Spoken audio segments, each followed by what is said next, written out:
শান্তিপুর নামে এক দরিদ্র গ্রাম ছিল। এই গ্রামে জন্ম নিলে ভাগ্য আগেই লেখা থাকে। কার ঘরে ভাত থাকবে আর কার ঘরে থাকবে শুধু দীর্ঘশ্বাস। জমিদারের জীবন হবে ভোগবিলাস আর গরিবের জীবন হবে শুধুই খাবারের সংগ্রাম। এই গ্রামে মায়ের সাথে বাস করত রহমত নামের গরিব ছেলে, যার জীবন কাটত গ্রামের জমিদারের বাড়িতে কঠোর পরিশ্রমে। রহমত, তুই যখন ছোট ছিলি ভাবতাম তুই বড় হলে কষ্ট দূর হবে। ভাবতাম মা ছেলে পরিশ্রম করে একদিন তোর জন্য নতুন ঘর বানাবো। আজ দেখ, এই ঘরটা পর্যন্ত টিকিয়ে রাখতে পারছি না। মা, ঘর ভাঙলে আবার বানানো যায়, কিন্তু আজ বড় মিয়া যেভাবে সবার সামনে বলল ভিখারির ছেলে আবার স্বপ্ন, ওই কথাটা আমার বুকের ভেতর কুড়াল হয়ে বসে আছে। ক্ষুধার কষ্ট সহ্য করা যায়, কিন্তু মানুষের অপমান সহ্য করা যায় না। বাবা, মানুষ মুখে ভালো কথা বললেও কাজের লোকদের সাথে ভালো আচরণ করে না। সামান্য মজুরি আর অপমান ছাড়া কিছুই জোটে না। কিন্তু আল্লাহ কাউকে খালি হাতে ফেরান না।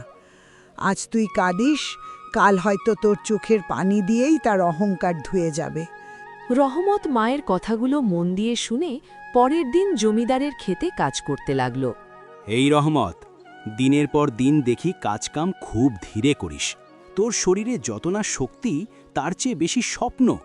কামলা হয়ে বড়লোক হওয়ার আবার স্বপ্নও দেখিস।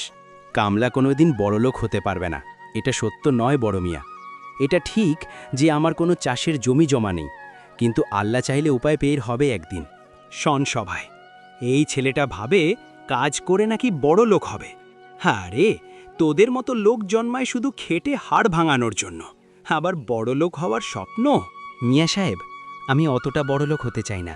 আমি শুধু চাই মা যেন না খেয়ে না ঘুমায়, ভাঙা ঘরে বৃষ্টির পানি যেন না পড়ে, দুমুঠো খেয়ে শান্তিতে বেঁচে থাকতে চাই।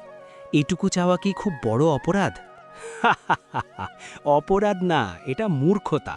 স্বপ্ন দেখিস ঠিকই, কিন্তু আয়নায় তাকিয়ে দেখিস না। নিজের সাধ্যের বাইরে স্বপ্ন দেখিস না।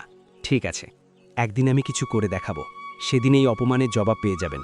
আমি যদি চুপ থাকি ওরা জিতে যাবে, আর যদি লড়াই করি হয়তো হেরে যাব, কিন্তু হারটা অন্তত নিজের হবে। হেরে গেলেও শিখতে পারবো অনেক কিছুই। এই ছেলেটা নাকি একদিন আমাদের কিছু করে দেখাবে।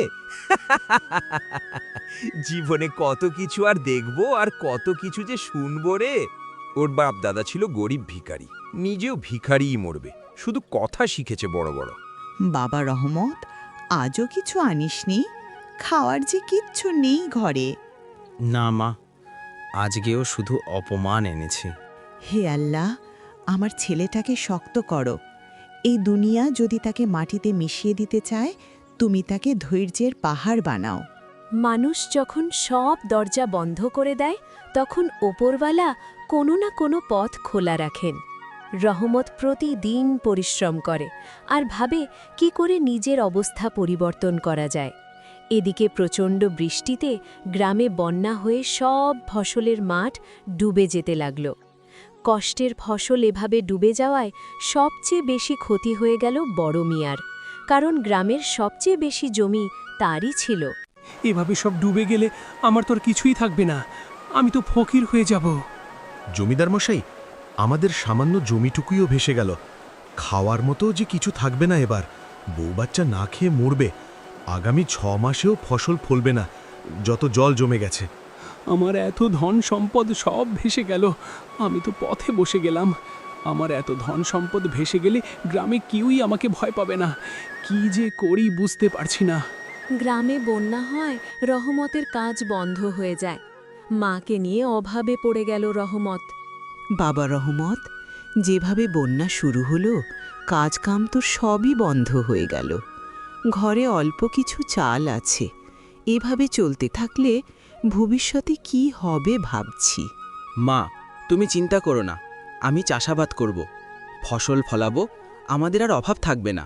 ও রহমত, আমার সাথে মজা করছিস বাবা? এই ঘরটা ছাড়া আমাদের আর কোনো জমি জায়গা নেই। ফসল ফলাবে কোথায়? সময় হলেই দেখতে পাবে মা, দোয়া করো আমার জন্যে। এরপর রহমত পরিকল্পনা করে ভাসমান চাষাবাদ করবে।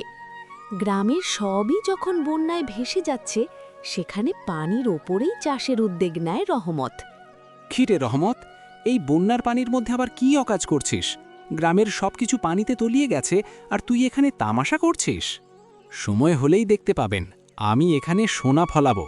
এখান থেকেই পূরণ হবে আমার স্বপ্ন। বলি, এসব আজাইরা কাজ বাদ দিয়ে বাড়ি যা। যত সব ফালতু।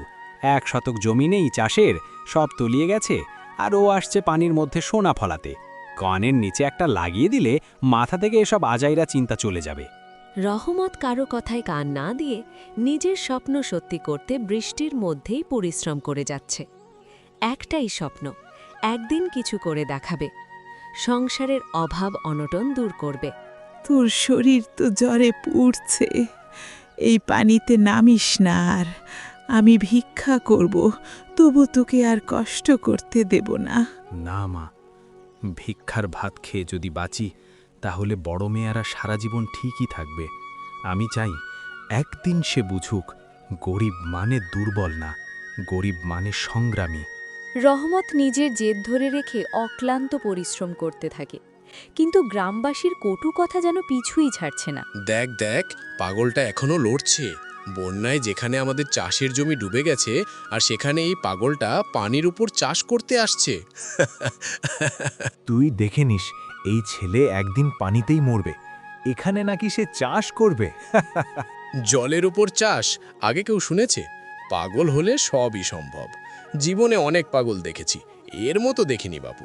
হাসুন, আজ না হয় আমাকে পাগল বলুন, কিন্তু মনে রাখবেন, পাগল না হলে কেউ নতুন কিছু করতে পারে না। আপনারা হাঁটেন পুরনো পথে, আমি হাঁটছি নতুন অজানায়। তবে আমিও একদিন সফল হব ইনশাল্লাহ। রহমতের পরিশ্রমে যখন নতুন গাছ জন্মায়, তখন বড় মিয়া হিংসায় ফুলতে থাকে। এর মধ্যে একদিন রহমতকে বাড়িতে ডেকে আনে। এই যে শোন, তোর এই পানা খেলা বন্ধ কর। নদী আমার জমির পাশে, কাল থেকে এখানে আসলে খবর আছে।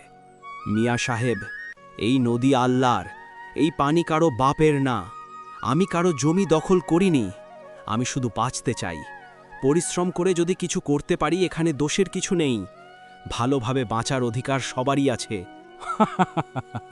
বাঁচতে চাইলে আমার পায়ে ধর, না হলে মনে রাখিস, গরিবের স্বপ্ন ভাঙতে সময় লাগে না, আর ওই পানির ওপরে কোনো ফসল হওয়া সম্ভব না। রহমত, এটা ফল? এ আমি স্বপ্ন দেখছি না তো? না মা, তুমি স্বপ্ন দেখছো না, এটাই আমার পরিশ্রমের ফল। এই ফলের জন্য অনেক অপমান সহ্য করেছি, এইটা আমাদের সেই অপমানের জবাব। একটা ফল, কিন্তু ওজন 1000 কথার। রহমত দীর্ঘ 3 মাস পরিশ্রম করে অবশেষে ভাসমান ফসলের দেখা পেল। গ্রামের যারা আগে অপমান করত, তারা লজ্জিত হল। রহমত নিয়মিত ফসল উঠিয়ে বিক্রি করে নিজের অবস্থান বদলে ফেলল। ভাই, আমাদের ভুল হয়ে গেছে, ক্ষমা করে দিস রহমত। কত অপমান করেছি তোকে।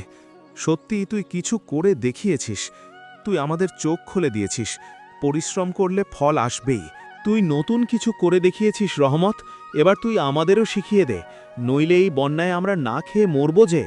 আমি কাউকে ছোট করতে চাই না, আমি শুধু দেখাতে চেয়েছি মাটি না থাকলেও ইচ্ছা থাকলে জীবন গড়া যায়। ফসল আল্লাহর দান, কিন্তু আমাদের দরকার বুদ্ধি ও পরিশ্রম।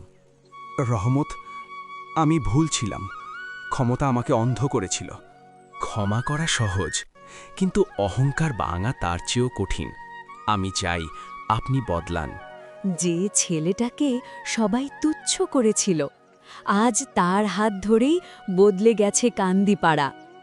এই গল্প শুধু রহমতের না, এই গল্প প্রতিটা অবহেলিত মানুষের। স্বপ্ন যদি সৎ হয়, তাহলে কাদামাটিও একদিন সোনা হয়ে ওঠে। তো বন্ধুরা, আজকের মতো এই পর্যন্তই। দেখা হবে পরের গল্পে। সে পর্যন্ত ভালো থেকো, সুস্থ থেকো। আল্লাহ হাফেজ।